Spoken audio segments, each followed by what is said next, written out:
listening to Beyond Wellness Radio, bringing you the cutting edge in health, nutrition, and sports performance. Stay up to date and listen anywhere, anytime on your computer, tablet, or smartphone by subscribing on iTunes. Catch your hosts, Dr. Justin Marchegiani and Barris Harvey, as they answer your burning health questions, as well as interviews from world-renowned guest experts. For more Beyond Wellness Radio, go to beyondwellnessradio.com. Thank you guys for tuning in to another episode of Beyond Wellness Radio. In today's episode, we are going to be talking about the male hormones and how to naturally raise testosterone, how to naturally raise growth hormone. A lot of women in the natural health space, they get a lot of attention. We talk about their hormones. It's a lot more complex, but we need to give some love to the men today. So being men, me and Dr. Justin are going to dive into this. So first of all, how's it going today, Dr. Justin? Barris, it's going great. I'm actually really excited about today's talk. Yeah, me as well. And I actually ate something for breakfast before this podcast. Nice. What was it? So usually, so the thing is, we record these pretty early, at least from my time, and my girlfriend doesn't wake up till about like 8 o'clock. So if I'm going to be cooking breakfast before 7, I don't want to make too much noise. We don't have like a big house. We live in a smaller apartment. So I usually just do like something easy before that time. So today, since we're going to be talking about like, male hormones, whatnot, I went ahead and made myself a protein shake. It consisted of some raw eggs, Rocky style. Nice. like Dr. Justin likes to do. Whoop, whoop. Had some some maca in there. Nice. Right. So one of those adaptogenic Peruvian ginseng. foods Love it. right there. Yeah, exactly. And then had a little bit of cold brewed coffee, kind of wake myself up for this thing. Had some Blue Lotus chai tea and had that all mixed in there.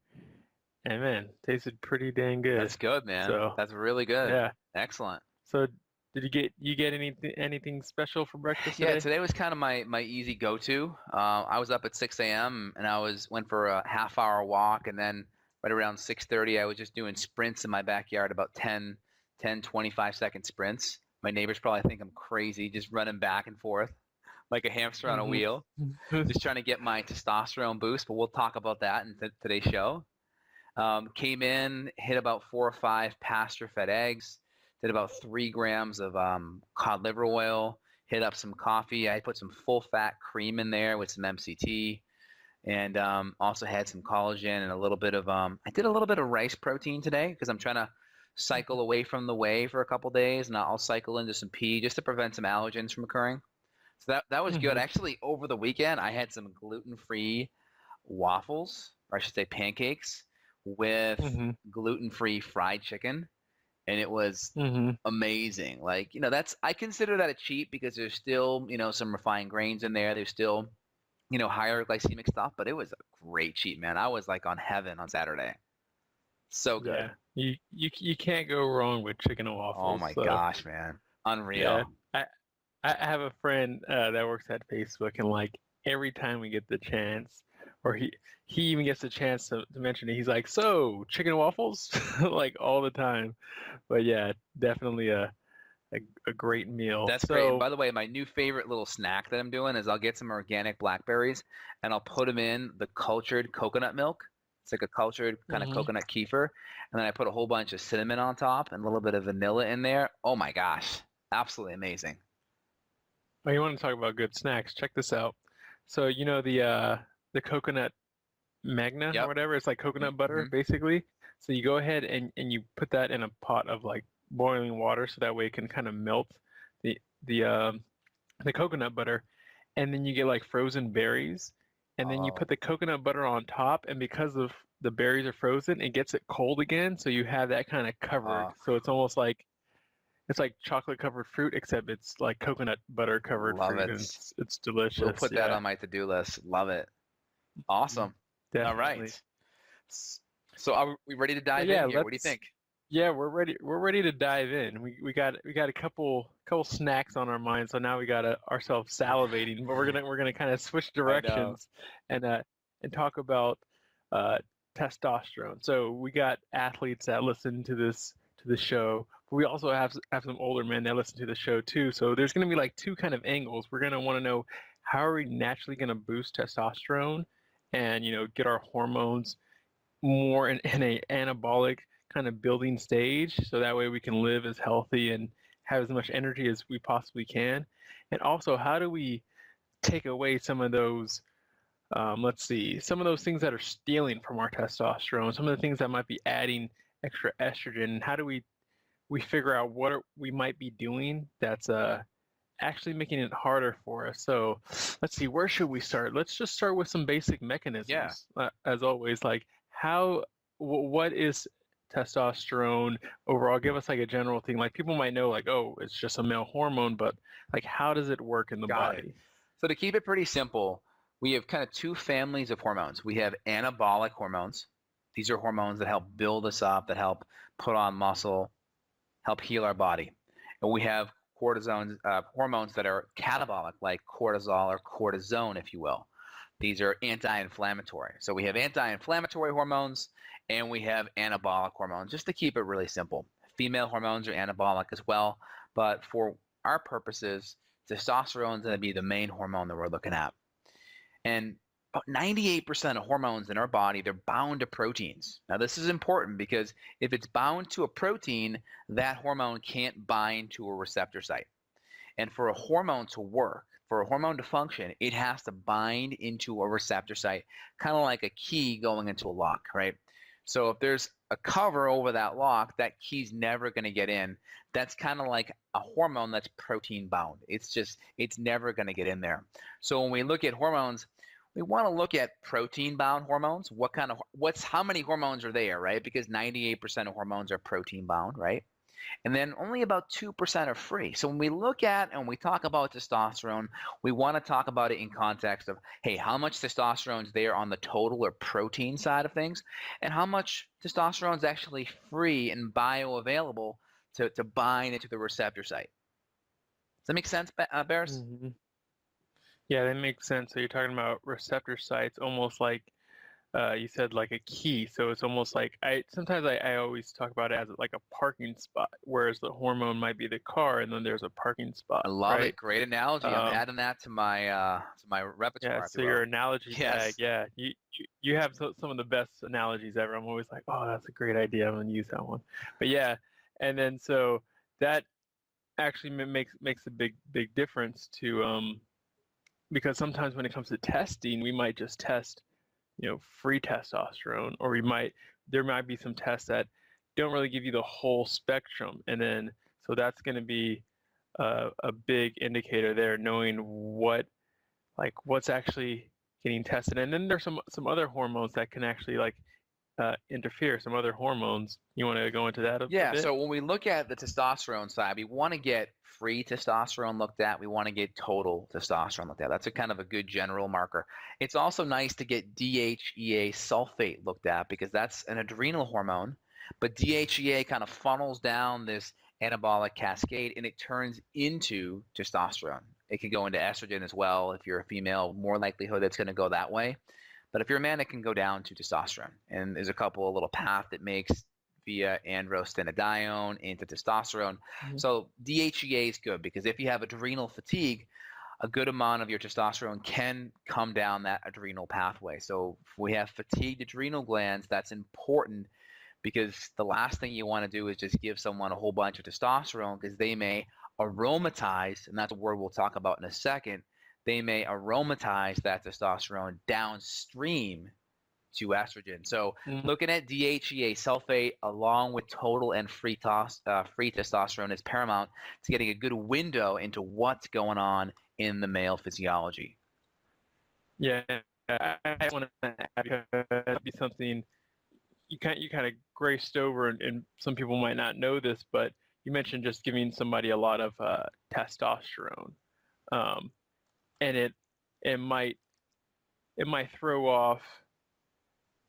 Where is it going to put this? The same way could be said for DHEA. So I see people go to the supplement store and just buy DHEA, assuming that it's going to turn into testosterone. But if they have a lot of that stress hormones going on, you're not exactly sure if that's going to turn on to testosterone or if you're going to make more cortisol out of it. So could you kind of like warn people to make sure that they're testing and not just like, oh, I'm just going to take a bunch of DHEA and just expect it to become testosterone. Make sure that it's going to the right pathway. Yeah. So when we have a lot of our aromatization enzymes upregulated, so let's back up. What's aromatization? That's basically the specific enzymes that start shunting your testosterone downstream to estrogen or to your female based hormones. So when insulin levels are out of balance, when our blood sugar is out of balance, when stress is high, because cortisol can also cause blood sugar to go up. So when stress or blood sugar or too much refined junk is in our diet, guess what happens? That testosterone will go downstream. And a lot of people are using supplements as well. So I use a little bit of DHEA myself personally. I use maybe 3 to 4 milligrams. I use it sublingually. The reason why is you can use about 75% less hormone sublingually because you get to bypass most of your liver pathways. So it kind of goes right from your submucosal sublingual tissue right into your bloodstream, kind of like an injection without the pain in the butt, pardon my French, of injecting yourself with a needle every day. So that's why I use the sublingual, and I use 3 to 4 milligrams. I mean, and you will have a hard time going into a health food store and finding a dosage of less than 25 to 50 milligrams per capsule when you're looking at some of these things. It's funny too because I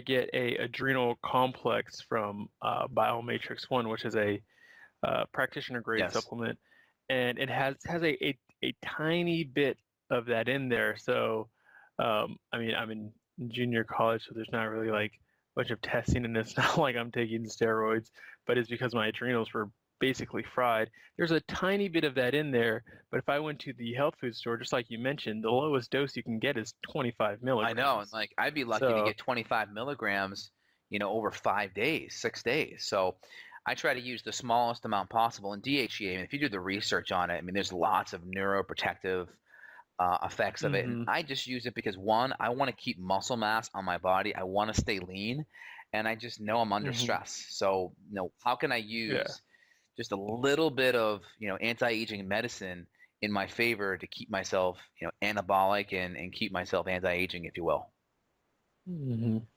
Yeah, definitely. So you talked about these aromatase and how it can push things downstream more to the cortisol.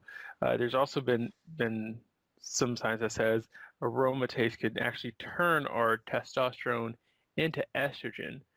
Is there any truth to that? If so, how is this mechanism working? How does this get upregulated, and how can we? I'm asking you a bunch of questions at the same time, but I know you can handle it. That's why I'm saying it. And also, how can we inhibit some of these aromatase if we're obviously getting too much? Well, one, we just want to make sure that we're managing our stress. So stress comes in physical, chemical, and emotional shapes. So we want to make sure we're stabilizing blood sugar. Again, guys, if you're under a lot of stress, if you're tired, if you have body temperature in the armpit axillary area under 97.8, think twice about intermittent fasting. Yes, there are lots of great benefits. If you want to start taking advantage of the benefits, try it on a stress-free weekend day. That's a better way to do it. An even better way to do it is do it with some bulletproof coffee, so you're at least getting some high-quality fat and MCT and ketone precursors. It's just easier on your blood sugar stabilizing systems. Try a non-stressful weekend day first. Don't be fasting a whole bunch, because when you don't put things in your body starts going into a more catabolic state. And yeah, you get some of that cellular autophagy where you're recycling proteins, but you're also going to be decreasing sex hormone output too. So kind of keep that in mind. So real quick here. So aromatization, right? We're taking our testosterone, we're bringing it downstream. So higher amounts of insulin, blood sugar issues, stress issues. And again, let's talk about sleep. If we're not getting enough sleep. The research shows, they did a study on college students for 2 weeks. They took these healthy college students, fine blood sugar mechanisms. After 2 weeks, I think of getting 3 to 5 hours of sleep a night, they literally became pre-diabetic. So we know about pre-diabetes and its effects on insulin resistance, right? It increases our body's insulin resistance. And I kind of already outlined the mechanism. More insulin resistance, more aromatization. So we see that connection there. Sleep, insulin resistance, diet, cortisol, stress, and insulin resistance. And it's kind of crazy because when you look at the mechanisms and you look at females, when women get stressed and their diets go out of whack, they like turn into men. They upregulate 1720 lyase, which converts estrogen to testosterone.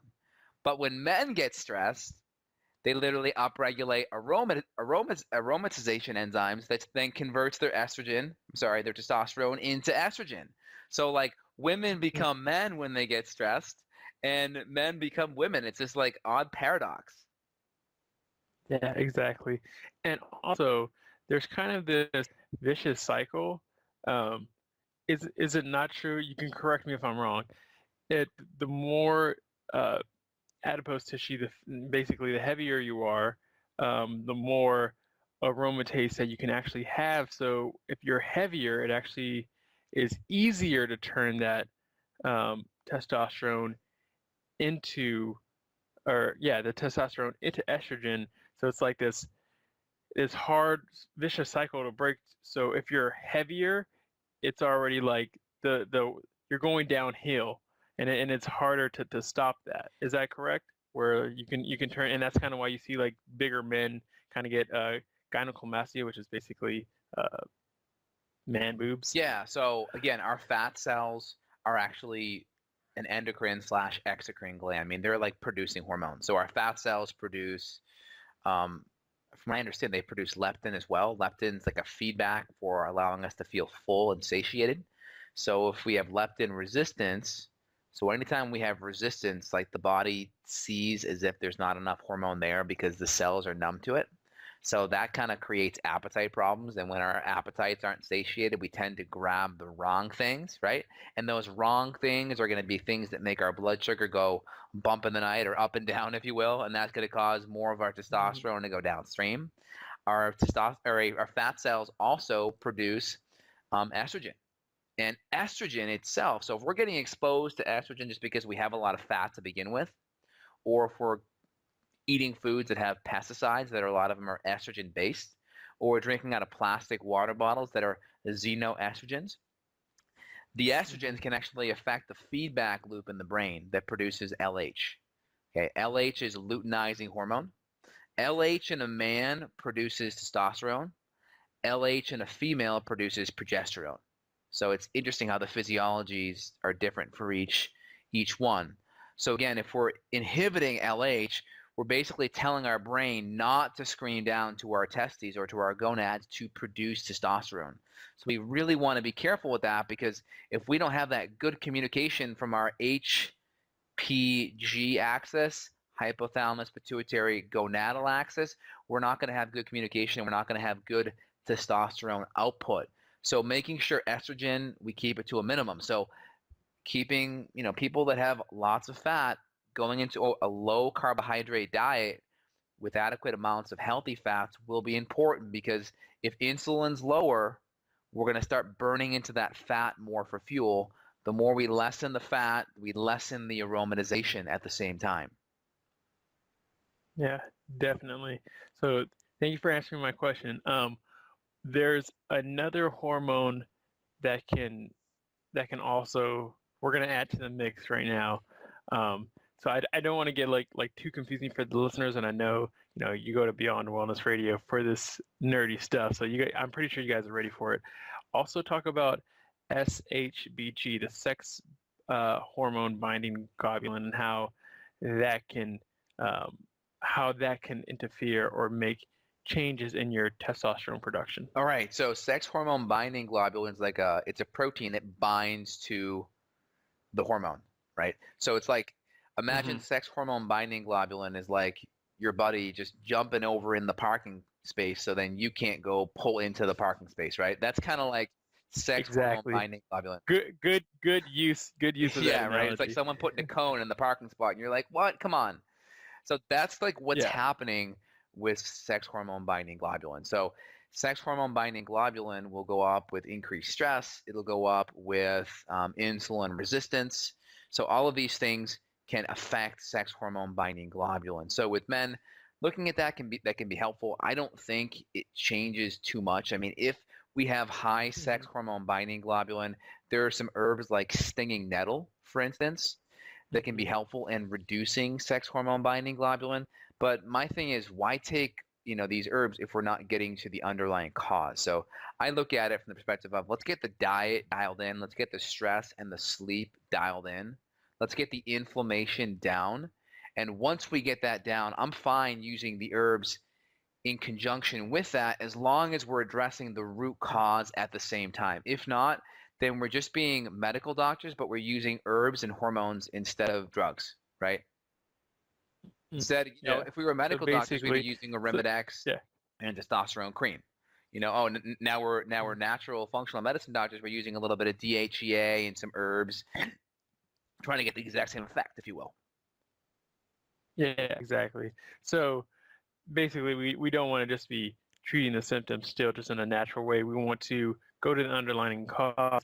We can use these herbs, we can use these things to help assist with the process, but it shouldn't be like, here, take this and continue doing what you're doing. Exactly. So we always want to get to the root cause of what's going on. And a diet and lifestyle kind of has to be part of the intervention if you want long-term results, for sure.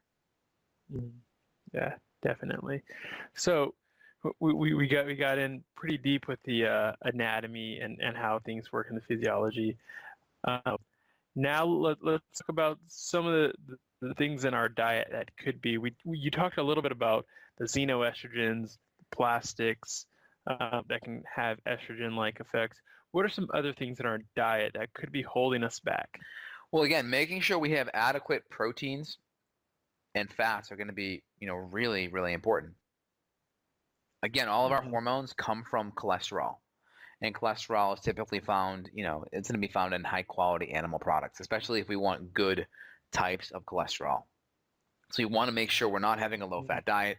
We're eating plenty of grass fed meat, good fats, good proteins. And again, amino acids, like growth hormones made from amino acids, right? I think it's ornithine, arginine, glycine, a couple different amino acids there. All of our hormones come from amino acids and cholesterol. So we want to make sure the building blocks are there.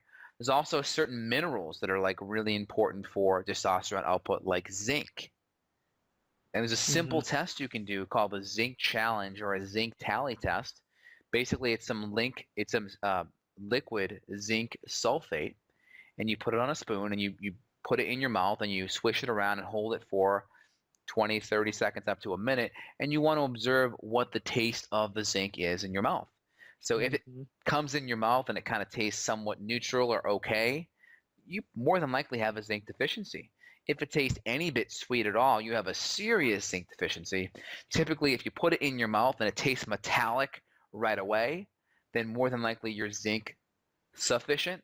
The longer it takes for that metallic-y taste to show up, the less zinc sufficient you are. So it's a really great thing that I do with all my patients for the most part. It's a good zinc challenge or a zinc tally test.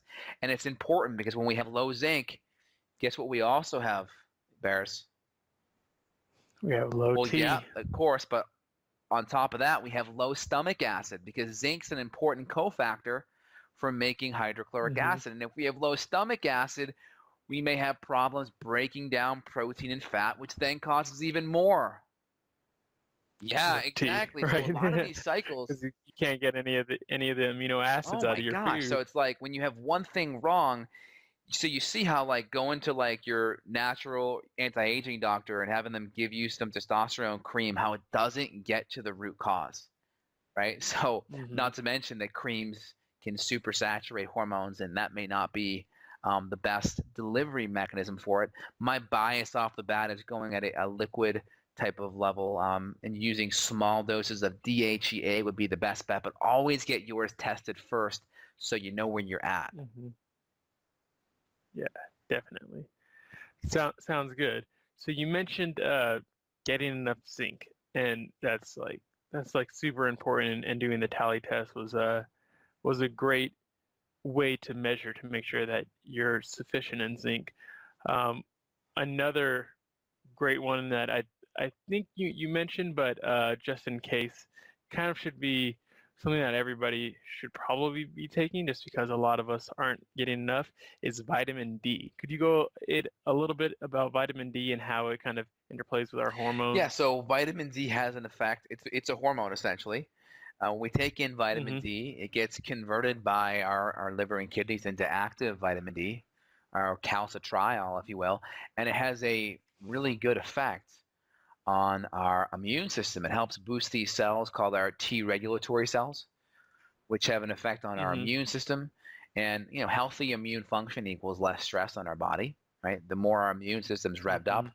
And vitamin D also has an effect on the testosterone receptor sites and potentiates them or makes them more sensitive. So it can help boost testosterone. I think Dave Asprey wrote a blog recently on Dr. Sarah Godfrey's site on this exact topic. So there's been some research showing that vitamin D can help improve testosterone levels. So make sure your vitamin D is good. Mm-hmm. Again, it's not enough just to get out in the sun, because if you're inflamed, you're going to have a difficult time converting vitamin D or pre-vitamin D into active vitamin D. So if you're inflamed, that's not going to be good enough. And if you have digestive issues, you may not be able to absorb it. So a high quality emulsified vitamin D in MCT oil tends to be the best, because it absorbs without needing gallbladder function, and it just gets sucked up right into the Mm-hmm. bloodstream, if you will. Yeah, that's a really good way. I think Thorne and Thorne FX have one that has mixed with Yeah, there's a MCT. couple companies out there, Carlson's, Designs for Health, Thorne, but yeah, you really want to get Mm-hmm. tested and use a high quality, vitamin D that's gonna have good absorption. Yeah. So you don't really want one of the dry vitamin Ds then, because I know they have dry I capsules mean, I have as patients well. that do that. You just want to make sure that you're being assessed and make sure your gut function is doing good, and you're infection free and inflammation's pretty good. I just always recommend, Mm-hmm. what most people are going to be able to tolerate without complications. So the liquid one tends to be the best. I Mm-hmm. do it too, just because I'm just a big fan of absorption. Mm-hmm. Yeah, definitely makes a lot Yeah. of good sense. Um, okay. There's another minute. Well, actually, let's just dive into it, and then I'm gonna switch gears a little bit. One more since we're on this topic, and then I'm gonna switch back to kind of the anti-testosterone foods. Talk a little bit about magnesium. I know the way that we would mostly get this would be from like our green leafy vegetables, but sometimes if we're spraying fungicides on our green leafy vegetables, our food doesn't get to eat correctly, and they don't get the minerals from the soil. So sometimes it's hard to get enough magnesium. Could you talk a little bit about this mineral and how it can help with the production of testosterone and IGF-1 and other kind of um, anabolic hormones? Yeah, so magnesium is like an awesome mineral. I just wrote an article on Mm-hmm. SIBO just the other day, and I was on PubMed pulling some references for magnesium. And since the 80s, the government has known that our soils are depleted in magnesium. We've known it. Like it's Mm-hmm. not a secret. It's in the scientific literature. It's not really talked about. I think every single person out there should be on a high quality magnesium supplement. Unless you're eating tons of Mm-hmm. leafy greens and it's organic and you're absorbing it. It's just one of those things. It has too many roles in the body to not have enough sufficiency. Right? It's 300 Yeah. enzymatic roles in the body. There was a study that I did a video on last year where they had 3 groups. One group was a control where they didn't do anything. One group was given, I want to say, just a couple hundred milligrams of magnesium, and the other group was, I think they both had the same diet and lifestyle. So there were 2 groups, I'm sorry, a control, and then one group was given magnesium. Same diet, same lifestyle, and they found that after, I think, a month or so, that the group that took the magnesium had significantly higher levels of testosterone, which was really, Mm-hmm. really shocking because there was like no change. It was just taking this one supplement. You're just yeah. And it makes sense because Mm-hmm. magnesium is needed for blood sugar metabolism. So there's so many different roles that magnesium has, so it's impossible for me to say, oh, well, the mechanism was this. But I think magnesium has an effect on relaxation. So it's going to help your body sleep and repair better, which is going to help put you in a more anabolic state. Magnesium also helps with blood sugar and insulin sensitivity. Better blood sugar, less insulin, right? If we have less insulin, we're not going to be aromatizing our testosterone into estrogen. That's another potential mechanism. So there's so many different ways it could be helping, but the bottom line is we know it's helping. So make sure you're on it. I mean, I use magnesium. I use magnesium dimalate. I also use a little bit of magnesium glycinate. These tend to be good. There are cheaper versions like in Natural Calm that are like magnesium citrate. I'm a bigger fan of the magnesium malate or the glycinate. It's just a better chelated version of that, and love it. Yeah, yeah, and usually, and what I found too, usually if you're gonna get like a powdered form, it's gonna be the citrate, just because I think those are it's the more palatable ones versus the chelated ones. But if you get one that's chelated, you won't have as much GI symptoms, because I've seen people just try to dump like 750 or 800 milligrams at a time, and then they're on the toilet all day. So yeah, so sometimes a citrate, especially, I mean, that's where you're going to go. If you go and say, hey, I have constipation to your medical doctor, they're going to give you like this cheap, already preformed liquid, like orange container of magnesium citrate, which is like, usually it's not that good. It's not. Yeah, high they even quality. use magnesium oxide, which is basically, Oh, I no. mean, it's basically like the chalk you write on your chalkboard with. I mean, it's like you want to make sure you're getting good quality supplements. I use a product that's actually time release with my patients, so when they get magnesium, they get it throughout the whole day. That one that prevents you from having the liquid stool, if you will, and then two, if you get magnesium hit really fast in your body, it can have a really type of a sedative-like effect where it really just relaxes you and kind of zonks you out a little bit. So time releasing it can be helpful if you're taking it in the morning or throughout the day. Mm-hmm.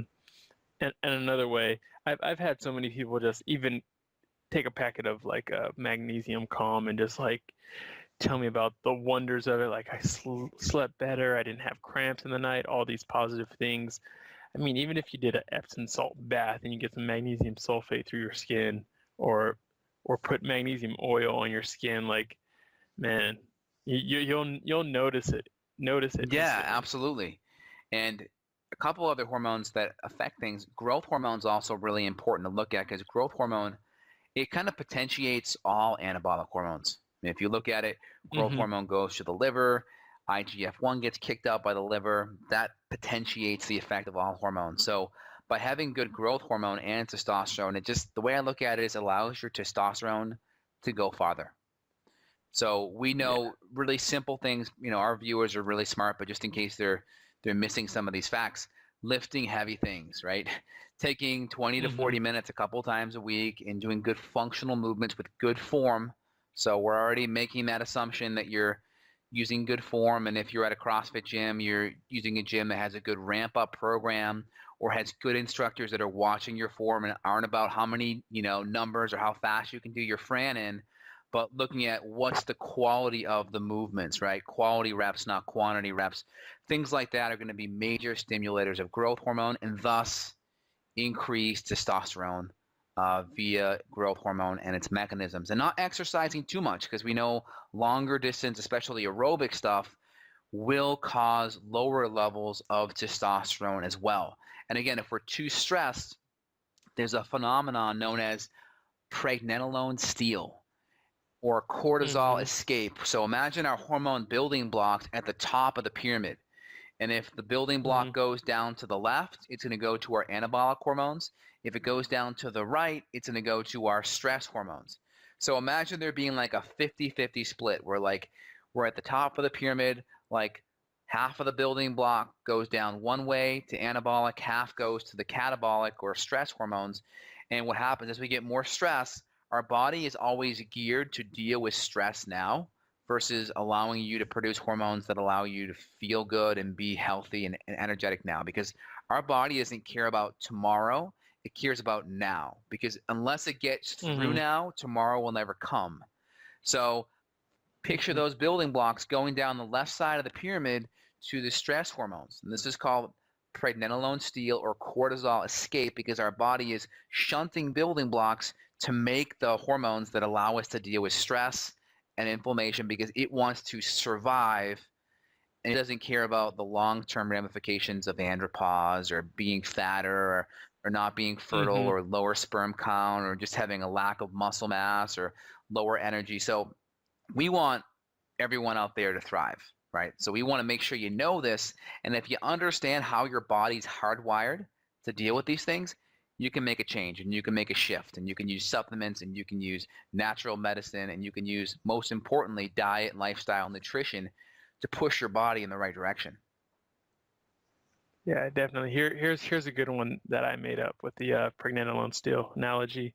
Cortisol as the big brother and testosterone as the little brother, and the parents give both of them snacks, right? That's where your pregnenolone is. It's the parent feeding both of these pathways. And if the big brother is hungrier, if he's angry, right, and if you're stimulating more stress and you need more cortisol, big brother's going to steal from little brother because he gets what he wants. And then so that's an easy way for Love people it. to see that. Like if you're stressed out, like you said, your body cares about now. It's going to be more focused on, well, why am I going to make babies or why if I'm going to digest things if that's never going to happen if I'm going to die right now. So I need more resources. Big brother's going to say, you know what, little brother, you don't need that. I need it more than you. I'm going to take it from you. So you don't want to overfeed that cortisol. So yeah, definitely. Another one to add to the analogy bag, Barris. Love it. Exactly. I remember I got a compliment from Harley on my other podcast, The Healthitarians, and he was telling me one day, he's like, man, you come up with some good analogies. And then I was just thinking to myself, like, Dr. Justin, you come up with some good analogies. So this is a podcast made I for love it, man. I analogies love it. right Well, the here. thing is, for me, doctor is Latin for teacher, right? So the goal is Exactly. we want to teach our patients. We want to get them to understand these things because, the old way of having a relationship with your doctor or healthcare provider was doctor's orders. The doctor just spouted out things and you just did it. And the problem is, well, people don't understand. They don't know why. And that type of, medicine and that philosophy was take this pill. Like there was no personal responsibility. Diet and lifestyle and these things weren't even talked about. So now people's diets have gone downhill and people need information. So they need to understand why. And with the constantly being inundated with magazines and YouTube videos and blogs, there's a lot of conflicting information out there. So people need to know why. So when this information comes their way, they can be like, oh, well, that makes sense, but this is the reason why, it's not quite right because it's missing this or missing that. And they can go back and they can cross-check us, trust but verify. So it should make sense to you. And it's a very holistic approach. And our focus is always getting to the root cause, not just trying to fix or get the body's, symptoms under control too. Exactly. And it makes so much sense. And I mean, I grew up ever since like elementary school being a tutor. I was always a tutor throughout school because I got the concepts and I made them easy to understand. And I was like, all right, if the teachers obviously hasn't been able to help with the student, how could I be a little bit different? So I was always on the look for good analogies. Love it. So I know you got more clients to get to today, so I want to kind of wrap things up a little bit. But before we do that, real quick, what are we talked about the sugar, we talked about the grains and how throwing off your blood sugar could decrease your testosterone. Are there any specific foods? I got one off the top of my head, but I want to throw that question to you. What foods might be adding estrogen? What foods might be stealing away testosterone? Give us some kind of foods to avoid. So cutting out anything in a plastic bottle will be helpful, right? Even things that are BPA free, they're still going to have things like phthalates in there that still have estrogenic-like effects. The refined sugar, like we already mentioned, the phytoestrogens, the soy, things like that are also going to be crucial to cut out of their diet. Making sure the foods have enough protein and fat. I would put my emphasis now on what to eat. So if we're low in zinc, for instance, supplementing can be helpful. High quality grass-fed meat. Go and get some oysters in your body. Those are a good natural aphrodisiac. Good oysters are going to be really good. Organ meat, getting some liver in your diet will also be really, really helpful. And then on top of that, let's talk about some supplements. So we mentioned DHEA and zinc, and also making sure hydrochloric acid's good. And we also mentioned magnesium. I would also suggest if your testosterone's low, add in some tribulus. Tribulus is a great herb. Make sure you're not getting the cheap tribulus. Getting higher quality tribulus is better. I recommend minimum of 1 gram per day. This can be excellent. You can also add in some maca or some ginseng or adaptogenic adrenal herbs. I'm a big fan of combining it with eleuthero because eleuthero has an effect of improving DHEA. Right? They call eleuthero Russian or Siberian ginseng. The Russians made it famous because they spent millions of dollars in the 50s and 60s on adaptogenic herbs, using it to improve their army, using it to improve their athletes' recovery time, and using it to improve their astronauts. So they were like, what can we do to improve all this function? So they spent millions of dollars studying this stuff. And eleuthero is one of my favorite ones to really boost DHEA and to boost immune function and adrenal status. And again, your adrenals produce between 25 and 50% of your sex hormones via DHEA sulfate. So make sure your adrenals are taken care of, and if you're under stress, make sure you're using some appropriate herbal medicines to help combat that, along with the right diet, lifestyle, and sleep stuff too. Yeah, definitely sounds good. I love the adaptogenic herbs and almost like these super plants that have these medicinal like effects. And like you said, make sure that you do your research and you get the correct dosage, because I've seen, like you said, if you're going to get tribulus, get the high quality, take at least 1 gram. If you're getting maca, don't get a maca capsule that has nothing in it. Make sure that you're getting, if you look at the studies, you need at least about 5 grams, which isn't that much. It's basically like a teaspoon. Dump some of that into your smoothies. Like you said, eleuthero, holy basil, getting some of these herbs, and a really good supplement I've used before, something called Tian Chi that has a bunch of adaptogenic herbs in a high dose. I know you like the higher dose stuff. I've seen you put liquid form of eleuthero and just look like you were just taking a shot. You know what I mean? Like before our first podcast that we did. But really, really good stuff. Yeah, it's excellent. And one more thing I wanted to add there. Again, you want to make sure digestion's good too, because remember, all the building blocks for your hormones are going to be coming from cholesterol and protein. So make sure digestion's working. No amount of supplement's going to fix bad digestion with a gut or SIBO or parasite infection. So make sure that's kind of been crossed off your list, just to make sure that you're on the right track. I mean, everyone has the right to be infection-free, and infections will trump all of this, no matter what we're doing, right? It will trump everything. Definitely. Justin, great information. Really appreciate it. We were talking about some of these foods and whatnot. There's two that got on mind that I don't know too much about, but like the pine pollen and the velvet antler.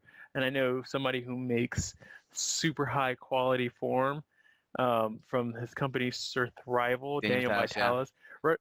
We're going to get him on the show, you guys, and to speak a little bit more about these kind of herbs and these kind of superfoods, so that way, because there's a lot going on here, and we want to give you guys as much information as possible. So before we wrap it up, do you have any last words for our listeners? The last things you mentioned, the pine pollen and the deer antler velvet, from my understanding, the mechanism is those work on HGH or growth hormone. So again, we kind of already tied growth hormone into testosterone, where it's having an effect on modulating the receptor site and potentiating the receptor site intensity, if you will. Definitely. I mean, growth hormone is like the new thing, and getting it in a natural form, natural precursors, will make a big difference. And then we'll also get the inventor of Vasper Peter on the show, who also knows a thing or two about growth Love hormones. it. So this is just part one for you guys for the natural male hormones and making sure. But we'll get some more people on speaking about the subject because we know that you guys want more of this. So, and again, if you guys have any questions, go to beyondwellnessradio.com/questions. If you guys are looking for specific information, if you guys want us to talk about a specific topic, like send us a note. And we appreciate your guys' emails. We have been getting a couple emails and getting a couple other questions, and we love hearing it. So continue to listen, to share this to everybody, and we appreciate you guys for listening to the show. So thank you very much, and we'll catch you guys next Thanks, time. Barris. Great show. Yeah, thank you. Once you can also add in some maca or some ginseng or adaptogenic adrenal herbs. I'm a big fan of combining it with eleuthero because eleuthero has an effect of improving DHEA, right? They call eleuthero Russian Siberian ginseng. The Russians made it famous because they spent millions of dollars in the 50s and 60s on adaptogenic herbs, using it to improve their army, using it to improve their athletes' recovery time, and using it to improve their astronauts. So they were like, what can we do to improve all this function? So they spent millions of dollars studying this stuff. And eleuthero is one of my favorite ones to really boost DHEA and to boost immune function and adrenal status. And again, your adrenals produce, between 25 and 50% of your sex hormones via DHEA sulfate. So make sure your adrenals are taken care of, and if you're under stress, make sure you're using some appropriate herbal medicines to help combat that, along with the right diet, lifestyle, and sleep stuff too. Yeah, definitely sounds good. I love the adaptogenic herbs and almost like these super plants that have these medicinal like effects. And like you said, make sure that you do your research and you get the correct dosage, because I've seen, like you said, if you're going to get tribulus, get the high quality, take at least 1 gram. If you're getting maca, don't get a maca capsule that has nothing in it. Make sure that you're getting, if you look at the studies, you need at least about 5 grams, which isn't that much. It's basically like a teaspoon. Dump some of that into your smoothies. Like you said, eleuthero, holy basil, getting some of these herbs, and a really good supplement I've used before is something called Tian Chi that has a bunch of adaptogenic herbs in a high dose. I know you like the higher dose stuff. I've seen you put liquid form of a eleuthero and just look like you were just taking a shot. You know what I mean? Like right before our first podcast that we did. But really, really good stuff. Yeah, it's excellent. And one more thing I wanted to add there. Again, you want to make sure digestion's good too, because remember, all the building blocks for your hormones are going to be coming from cholesterol and protein. So make sure digestion's working. No amount of supplement's going to fix bad digestion with a gut or SIBO or a parasite infection. So make sure that's kind of been crossed off your list, just to make sure that you're on the right track. I mean, everyone has the right to be infection-free, and infections will trump all of this, no matter what we're doing, right? It will trump everything. Definitely. Justin, great information. Really appreciate it. We were talking about some of these foods and whatnot. There's 2 that I got in mind that I don't know too much about, but like the pine pollen and the velvet antler. And I know somebody who makes super high quality form from his company Surthrival, Daniel Vitalis. Yeah. We're going to get him on the show, you guys, and to speak a little bit more about these kind of herbs and these kind of superfoods, so that way, because there's a lot going on here, and we want to give you guys as much information as possible. So before we wrap it up, do you have any last words for our listeners? The last things you mentioned, the pine pollen and the deer antler velvet, from my understanding, the mechanism is those work on HGH, or growth hormone. So again, we kind of already tied growth hormone into testosterone, where it's having an effect on modulating the receptor site and potentiating the receptor site intensity, if you will. Definitely. Growth hormone is like the new the new thing, and getting it in a natural form, natural precursors, will make a big difference. And then we'll also get the inventor of Vasper, Peter, on the show, who also knows a thing or two about growth hormones. Love it. So this is just part one for you guys for the natural male hormones and making sure. But we'll get some more people on speaking about the subject because we know that you guys want more of this. So, and again, if you guys have any questions, go to beyondwellnessradio.com/questions. If you guys are looking for specific information, if you guys want us to talk about a specific topic, like send us a note. And we appreciate your guys' emails. We have been getting a couple emails and getting a couple other questions, and we love hearing it. So continue to listen, to share this to everybody, and we appreciate you guys for listening to the show. So thank you very much, and we'll catch you guys next time. Thanks, Barris. Great show. Yeah, thank you. Got a question for Dr. J? Go to beyondwellnessradio.com/question. Then tune in to hear the answer. Also, if you like the show, review us on iTunes. For more Beyond Wellness Radio, go to beyondwellnessradio.com.